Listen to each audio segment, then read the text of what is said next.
Me, me, me, me, me. Moo, moo, moo, moo, moo. So childish. Right. Oops. Back to the first page. That would be helpful. Ready? As I'll ever be. Mm-hmm. Here we are once again for your extreme and fragrant listening pleasure, the floral duet that is myself, Lucy Nolan, alongside our regular budding lead vocal, the incredibly talented Paulie Hawkins. So, welcome to this episode 20 of our podcast, and without further ado, here's Paulie. Lucy, it was worth all those £20 notes I handed you to say those lovely things about me, but it's so lovely to be here.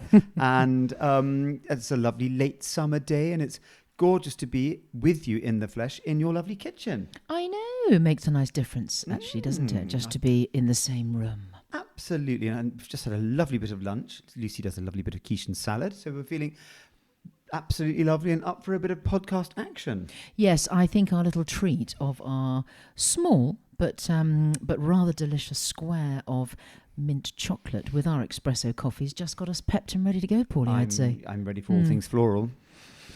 Yes, go. You go then. Go, go, go. Well, Lucy, it's gorgeous to be here. And this week we are highlighting a really popular and useful all-rounder flower. And it's one that I use time and time again in arrangement after arrangement. It is, roll of the drums, I always say that, the Alstroemeria. I'm going to repeat that, listeners, the Alstroemeria. It really is the most super-duper-duper supporter. It's a filler, a fluffer, and it's a flowery favourite of mine, and it just gives and gives in every shade possible, and wonderful height, and just wonderful in every way for floral decorating and in the garden. Yes, I completely agree. I am a big fan of these little beauties. I do buy a bunch every now and again from the supermarket on my way out after a weekly shop. And I do find, as you say, that they do help fill a vase and a vessel, Paulie, I would say. And in fact, they do add also colour and texture and weight and arrangement, sort of twiddly-diddly bits. I have some with us today, don't I? Yes. Yes. They're looking gorgeous on your my kitchen kitchen table, yes. And yeah, popped them in with a little bunch of roses there. And I feel they just add a little bit of something, a bit of background. Absolutely, and I have to say your floral decorating techniques are coming along beautifully, Lucy. I think you've done a lovely thing there. So, listeners, there's a lovely sort of splayage on the table of pretty Alstroemeria and lovely pink roses from a certain well-known supermarket, I should imagine. Yes. But back to the Alstroemeria. My life as a florist would not be complete, listeners, without this floral stalwart. It's such a good old friend of mine, the Alstroemeria. It's like a good old loyal mate that you've had for years. It's reliable, it never lets you down, and it always performs to the best of its ability. And I mean, let's face it, they're never going to be a peony or a rose or a sweet pea, one of those flowers that makes you gasp, but they're resilient, solid, and quite frankly, they can weather a lot of abuse. Anyway, my lovely sorry everyone, I was just thinking about poor abused flowers. And often in the back of my van, they're all being thrown around and abused, and like that sort of handbrake turns, but we won't go into that. But my lovely girl, I might just start all that again. Or shall we carry on, Lucy? No, carry on. I think I'll just carry on.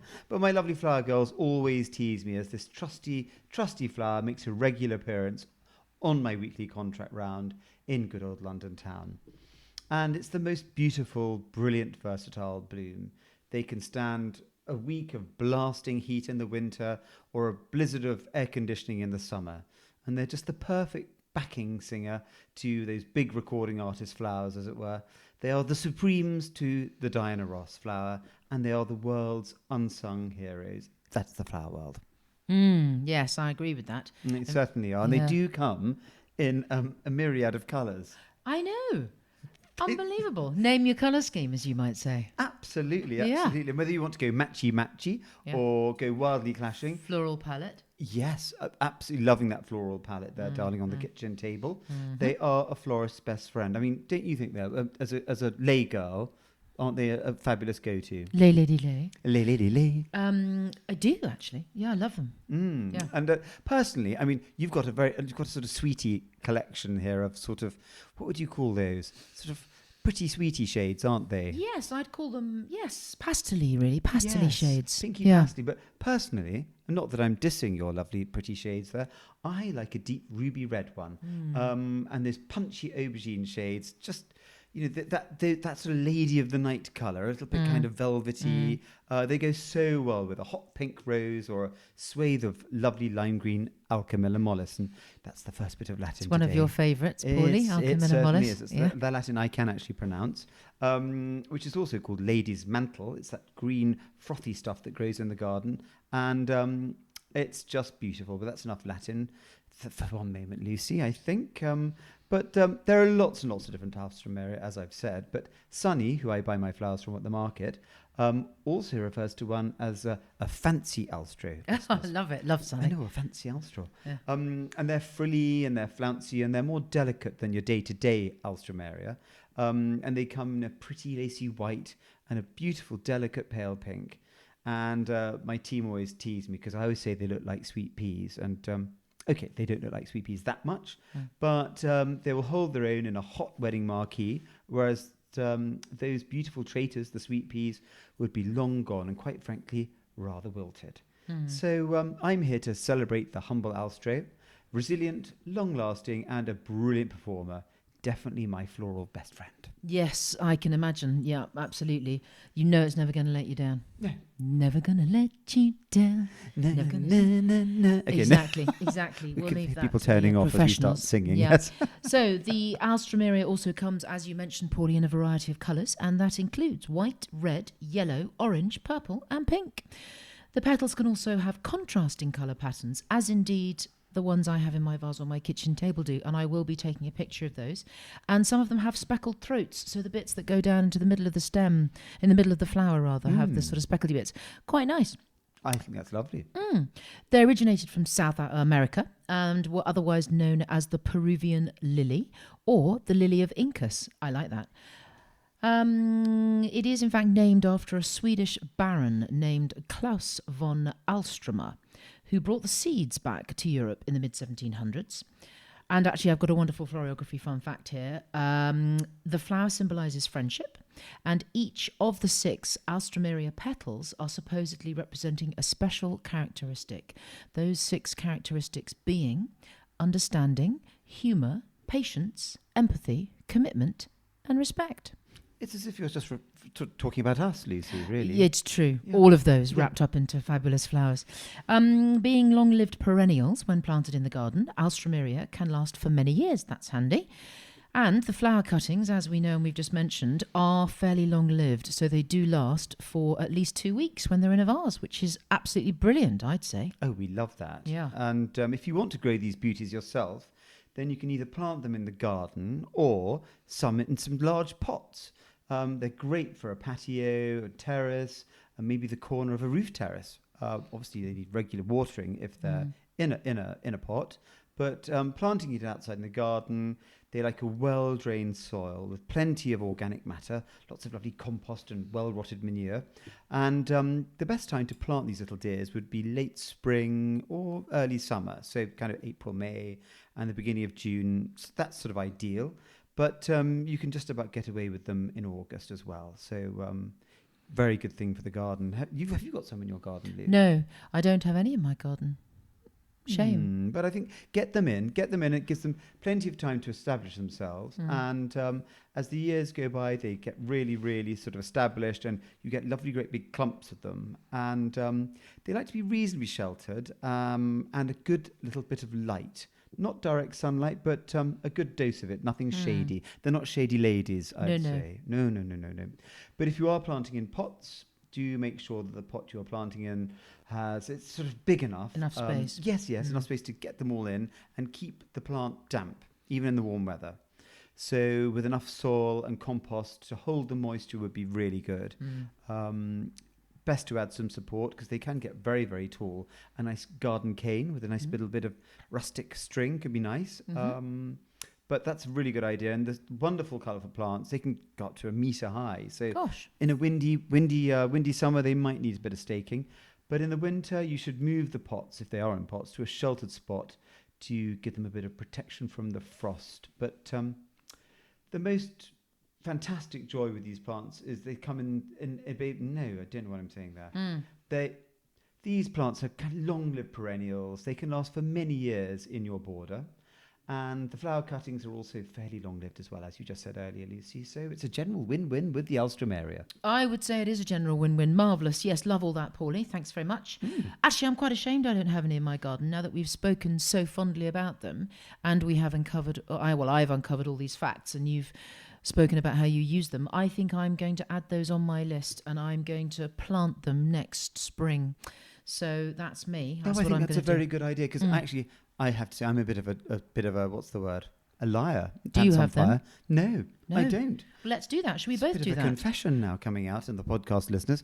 So I think they're a lovely thing to have in the garden. Should we both plant? Let's do some planting. But I know yours will be better than mine because you always make I will be doing the fancy Alstroe because I quite like that double frilly one. I'll just go basic. I'll be popping a little photograph up of the fancy Alstroe so you can see how pretty they are. Fair enough. Anyway, so let's move on to our florography fun Yes. facts for this week, Lucy. And this is a rather intriguing and interesting foliage that's actually a houseplant by nature and a foliage that florists simply love, love, love, love. And it is the scented geranium. Otherwise known, here we have some Latin coming up. Yes, pop that in for you, Paulie. Thanks, Lucy. Do you want to say it for me? Yes, Pelargonium graveolens.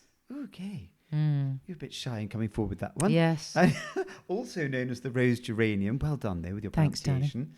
It's known as the rose geranium because it's got that lovely, sweet, scented, old-fashioned rosy scent, as well as a bit sort of lemony and citrusy as well. Beautiful, beautiful. They are rather lovely. And for those of you who can see, if you are watching, as we're doing this one for the first time on our YouTube channel at the same time. Lucy's got extra lipstick on. Let's see. Let's see how that goes. They are on our kitchen table, well, my kitchen table, as we're speaking about this. So we're going to do a thorough investigation into them right now. The name Pelargonium comes from the Greek pelagos, which means stalk. Another name for pelargoniums is stork's bills due to the shape of their fruit. And I think by the word fruit, we're talking about the flower there. The specific epithet, graveolens, which is the word on the end there, refers to the strong-smelling leaves. The leaves are deeply incised, so kind of cut or slit, giving them almost a sort of feathery look.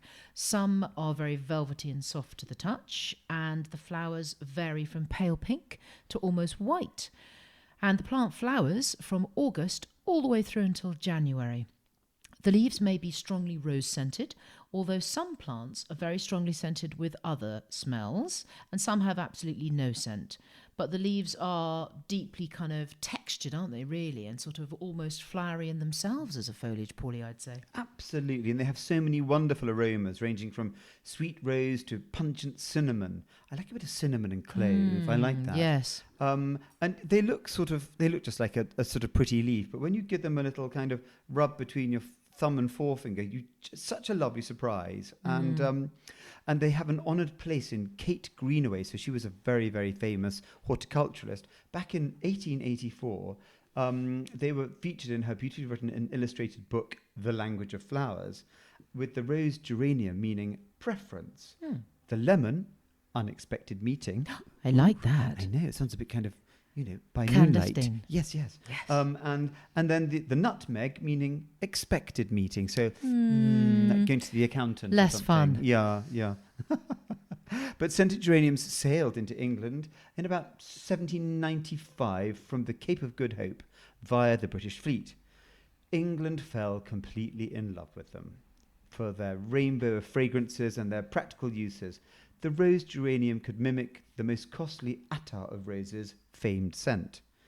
But I love them, and I always think of you see them in the background in something like Downton Abbey, looking very kind of understated, but they are I always say this word performer, but they've got that beautiful scent, which is so special. Well, the smell sitting here in my kitchen, I can smell them, I have to say, sort of just wafting, and it's quite extraordinary. I mean, I had no idea. Yeah, they're beautiful. You've got some in a vase, Lucy. Where did they come from?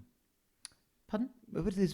Some lovely cuttings of scented geraniums there. Where were they from then? They came from your garden, Paulie, because you very kindly, when we were going to get together for this podcast, I messaged you and said, can you get me some of the clippings from those scented geraniums in your garden? Listeners, we're just going to see if she can actually get them to grow into, what are they called? Cuttings. Yeah, and lovely cuttings. I plants. don't know about that, but I have some friends who are quite good at It's that a kind of dipping thing. and a dabbing and a something. Yes, You put a root little bit of powdering root powder. and popping in or something. Yeah. It's just a question of where I put them. I think you'll do brilliantly with them. I think it's going to be marvellous. Yes.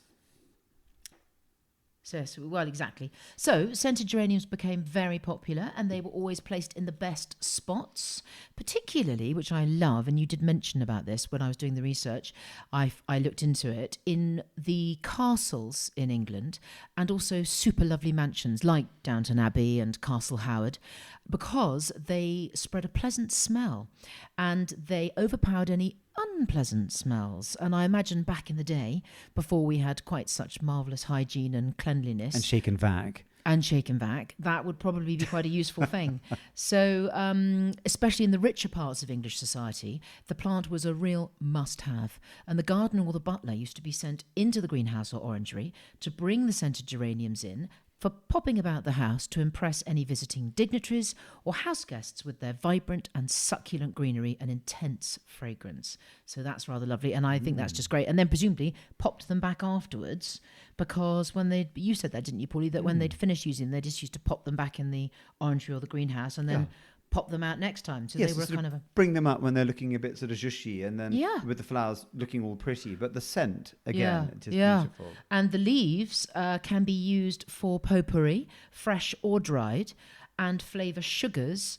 And commercially, extracts of Pelargonium capitum are used to make geranium oil. So yes, love a bit of geranium oil in a oil burner, in a... Oh, yes. Yeah. Yes, I mean, you just want to go and sniff them a lot. I do love them. And, well, that's been lovely. I've loved our little kind of walk down the garden path of pelargoniums and scented geraniums. Yes. But let's move on to our Fabulous Flowers TV media and social updates. We've had a wonderful photograph tagged and sent by a super listener. Sorry, I'm going to start that one again. So, Lucy, let's move on to our Fabulous Flowers TV and media social updates. We had a wonderful photo tagged and sent by Andrew Watson, who lives in deepest, wonderfulest, Moistest. moistest Andalusia. Why is it moist? Because it's nice little climate, isn't it, for growing nice things like that. Yes, up in the mountains in Andalusia. Excuse me? So, Andalusia. I sound like Manuel from Fawlty Towers. Is that proper? That's lovely pronunciation, is it?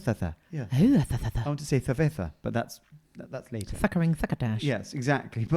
But in this lovely vase, the lovely Andrew has popped in rosemary and an assortment of other lovely local wild beauties on a gingham tablecloth, and it just looks super with the backdrop of that beautiful blue Andalusian blue sky. And I'm going to pop it up on our Fabulous Flowers TV social media thing for everyone to see, because it's so inspirational and anything can go in a vase. So pop it in a vase, everyone. We want to see how creative you really are. Yes, we really do. So keep taking pictures, and send us some inspiration. Send us what you're doing, where you're doing it, and how you're doing it, florally, obviously. And then we'll pop that up on Fabulous Flowers Facebook. And if you tag us, that's an @Fabulous Flowers TV, all one word. So we've been planning, actually, haven't we, Paulie, today, before we had our quiche and salad. We were planning a wonderful array of future podcasts, and we're really excited about all these. And we've got films, and we're mixing and matching all kinds of blooms over the coming months, with a few exciting nods towards the 25th of September. For me, never too early. All because of the last 6 months. I think everyone's probably looking forward to Christmas this year with huge excitement, and it'll be a bit of joy, Paulie, won't it? A bit of joy when otherwise we've had a pretty tough few months of sparseness, unfriendliness, no hugging, no loveliness, and we can make it lovely by doing Christmassy things. I think so. I'm ready to sort of ding dong merrily quite soon, aren't you? I really Get your baubles out. Yes, exactly. Pop them on the tree with a bit of tinsel and whatever you want to do. I think making Christmas your own is what it's all about. And we're going to bring you tons of lovely Christmassy things, and it's going to be very special this year. And we've got lots of fabulous creative ideas for you to inspire you, really, and for you to copy for your house and maybe your workplace, but pretty much anywhere around the place. We'll be just bringing you all kinds of lovely ideas. And I'm thinking we should really go to town this year. I agree. I really do Really, think. let's go to town. Yeah, I I completely agree. We can do Christmassy tips because you've got so many of those. We can do Christmas table decorations. We're going to do trees. wreath. We're going to do a wreath. A mantelpiece, Oh, my goodness up me. your staircase. Get your Gilver out. Yes, the Gilver. All of that. So I can't wait for that. And we'll do loads of films to accompany that. So we're going to bring Christmas joy your way in huge sackfuls. So watch out for that. Santa's got... You'll be Mummy Christmas, won't you? I'll be Mother Christmas and Yeah. Santa's got nothing on us. And I can be one of the fairies. You can be one of the fairies. And yes, that'll be lovely. Right, brilliant, Paulie. Well, I myself, as you say, do love Christmas. So can't wait for that. I'm thinking, Paulie, that after our exhausting podcast, I may have to go and pop a bottle of Whispering Angel into my fridge for a little celebrationary glass, maybe later. I What do hate you that think? idea. What do you hate think? it. Horrid. Oh, yes. No. Okay. Well, obviously it'll be mulled wine before we know it. Yes. Yeah. Yes, but Oh. Whispering Angel first. Yes. Delicious. With a little kind of an olive maybe, or... You can be in charge of snacks. I like a snack. You be in charge of party snacks. I'll be in charge of party rosé. And yes, so best I make the spare bed up, Paulie, do you think? I think so. I don't think I'm driving anywhere. No. Okay. That's a good idea. Anyway, so until our next Fabulous Flowers TV podcast, lovely listeners, it's now time to say goodbye. And I'm sure Lucy's going to make me up that no. So until our next Fabulous Flowers TV podcast, viewers, it's So until our next Fabulous Flowers TV podcast, listeners, it's a goodbye from me. And in one take, it's a goodbye from me. Goodbye. Right, all right. Bye, everyone.